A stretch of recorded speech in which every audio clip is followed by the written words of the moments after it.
Take a look.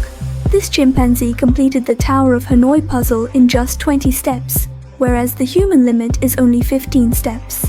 Why did chimpanzees become so intelligent? This story traces back to a pharmaceutical company researching drugs for Alzheimer's disease. Researchers used chimpanzees as test subjects for the drug. After being injected with the drug, her intelligence matched that of humans. Scientists saw this result and immediately decided to hold a conference to prepare for drug implementation. However, the chimpanzee injected with the drug didn't agree. She went berserk, grabbing the administrator and forcefully pushing them over, then darting past the food cart and running forward. Just as everyone was about to vote to proceed with human trials, the chimpanzee smashed through the window, disrupting the plan. She was shot dead by security personnel, and everyone assumed it was a side effect of the drug. Now, shareholders are planning to withdraw their investments. Scientist Will had no choice but to pack up and leave the laboratory. However, he discovered that the chimpanzee had given birth to a child, realizing that her actions were merely instinctual protection of her offspring. Will could only take the baby monkey to his father and named him Caesar. Surprisingly, Caesar could lift a bottle and drink from it the very next day. Upon careful observation, it was found that he had inherited his mother's drug genes. From birth, Caesar showed signs of high intelligence, learning 24 words in sign language at 18 months old, completing the Tower of Hanoi game in 15 moves, and displaying remarkable talent in drawing and chess, even mastering model games intended for children older than 8 when he was just 2 years old. Caesar continued to excel, but Will's father's Alzheimer's worsened, leading even his wife to consider leaving him. Will, desperate, stole some of the drug and injected it into his father, only to find that the next day, his father's Alzheimer's miraculously disappeared and he could play more challenging piano pieces. Meanwhile, Caesar, who had never ventured outside before, looked out the window and became curious upon seeing a bicycle.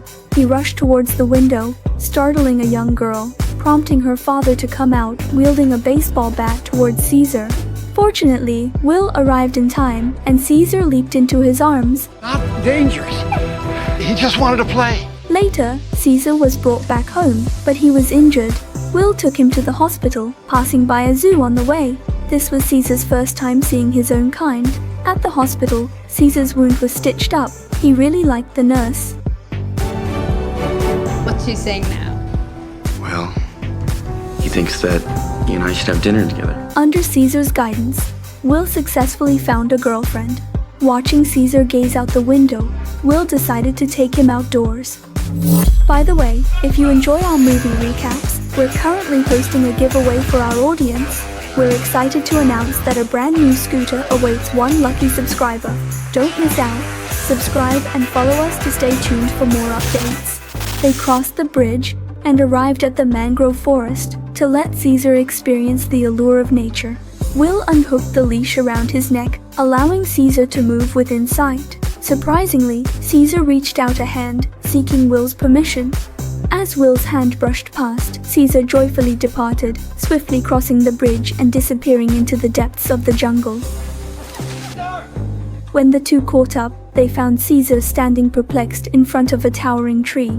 Encouraged by Will, he began to climb. With each encouragement, he climbed higher until, with a leap, he reached the top of the opposite tree. Through continuous exploration, Caesar matured significantly. Several scenes of storms and hardships hinted at the swift passage of time. Eventually, Caesar grew into adulthood. He began to gaze into the distance, reflecting on himself and why he wasn't human. One day, upon returning home, he noticed his grandfather, who suffered from dementia, holding his fork incorrectly while eating. Caesar gently took his grandfather's hand and helped him adjust the fork.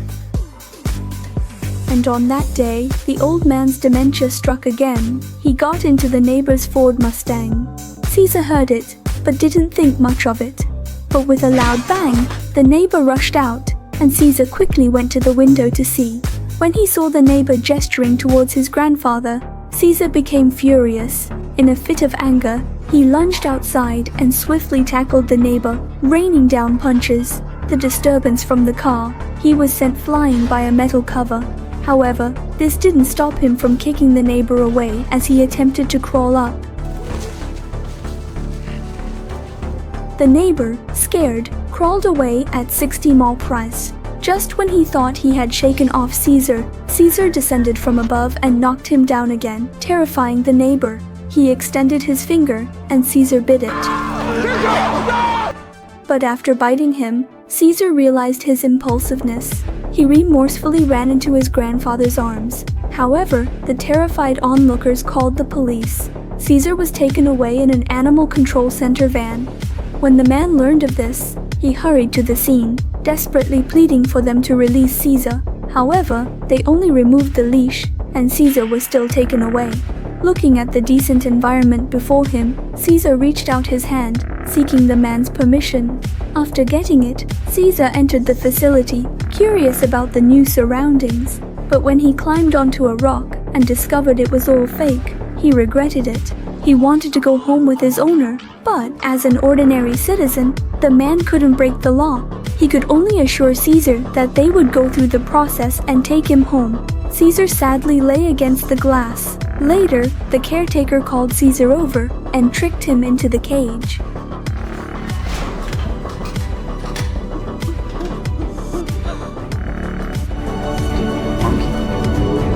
This was Caesar's first encounter with other chimpanzees. As he looked at the almost frenzied new neighbor, he felt an infinite sense of anguish. The next day, the caretaker brought food that not even pigs would eat. Caesar, disgusted by such unappetizing food, threw it at the caretaker's face, provoking the caretaker's anger. Caesar curiously looked on, only to be blasted against the wall with a high-pressure water gun the next moment. Cold and shivering, Caesar curled up on the ground and fell asleep. When he opened his eyes, he found a stone in front of him. Caesar picked up the stone and drew the outline of a window on the wall. All Caesar wanted at that moment was to return to his warm home. Meanwhile, Will's father's symptoms worsened as his body began rejecting the medication, rendering it completely ineffective. In order to treat his father, Will informed his boss about the effectiveness of the drug and suggested that it only needed further refinement before it could be marketed. Upon hearing this, the boss immediately instructed Will to restart the experiments. This time, they used a chimpanzee named Koba for the experiment. However, during the injection process, Koba suddenly became aggressive, causing the drug to spill. Researcher A, who failed to wear protective gear in time, inadvertently inhaled the gas. Surprisingly, Koba showed no abnormalities after the experiment, and his intelligence even increased significantly. Furthermore, there were no issues found in any of the tests conducted on him. Delighted by the results, the boss was eager to proceed with immediate marketing. However, Will believed that further experiments were necessary. Unfortunately, the boss, blinded by the prospect of profit, ignored any suggestions and immediately prepared for production to enter the market. Unbeknownst to everyone, Researcher A was already exhibiting abnormalities. Meanwhile, on the other side, Caesar found himself among other chimpanzees for the first time, all waiting quietly in the courtyard for newcomers to arrive. Among them, a chimpanzee sitting in the middle, enjoying a back rub, suddenly stood up. Caesar, being the newcomer, proactively threw a toy ball to him as a gesture of friendship, only to have it thrown back at him. This chimpanzee was Rocket, the alpha male, and his purpose in coming over was to assert dominance over Caesar and make him recognize whose territory it was, followed by provocative gestures.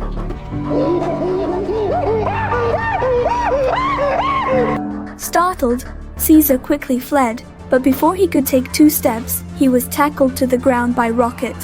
The surrounding chimpanzees became excited, and seeing no one coming to his aid, Caesar could only climb up a tree to evade the pursuit. However, Rocket relentlessly pursued him from below.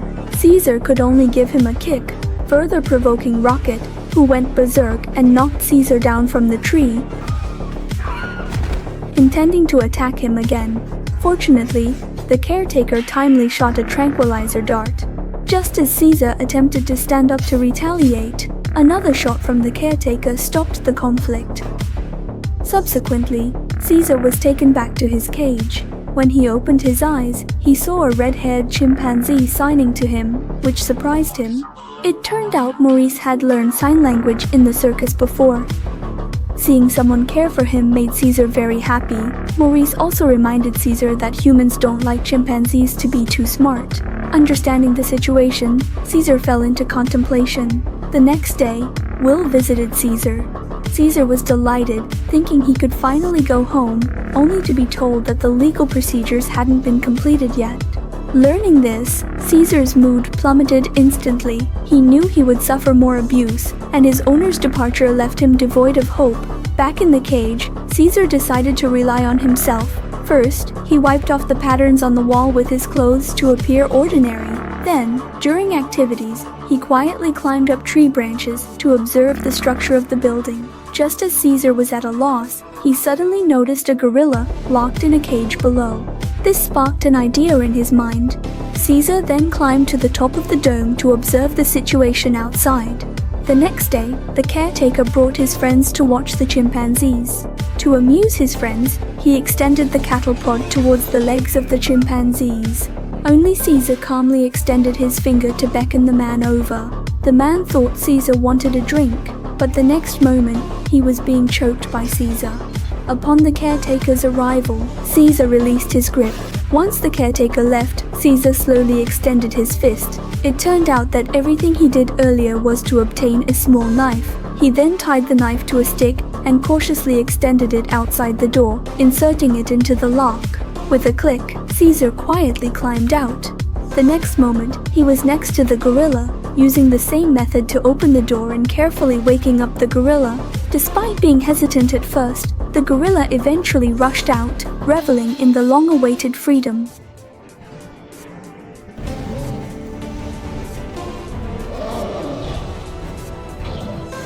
Grateful, the gorilla thanked Caesar. Caesar, wanting to enlist the gorilla's help to reclaim dominance from Rocket, threw feces at Rocket's face. As Rocket emerged, Caesar knocked him down with a metal bucket. As Rocket attempted to retaliate upon standing up, he suddenly saw Buck behind him, leaving him bewildered. Even if he was seen by his many lackeys, he could only yield to the situation, and thus Caesar became the leader of the primates. The next day, Will bribed the warden with money. Caesar, seeing this, excitedly jumped down. However, when he saw the collar in Will's hand, Caesar seemed to make a certain determination, because he knew that only when the apes were united could they break free from human bondage. After Will left, all the chimpanzees began to cheer in support of Caesar. Caesar also summoned Rocket, letting him distribute cookies to the chimpanzees to solidify his position as their leader. This action completely subdued Rocket, and he became submissive. As for what Caesar would do next, will be revealed in the next installment. Stay tuned for the next update.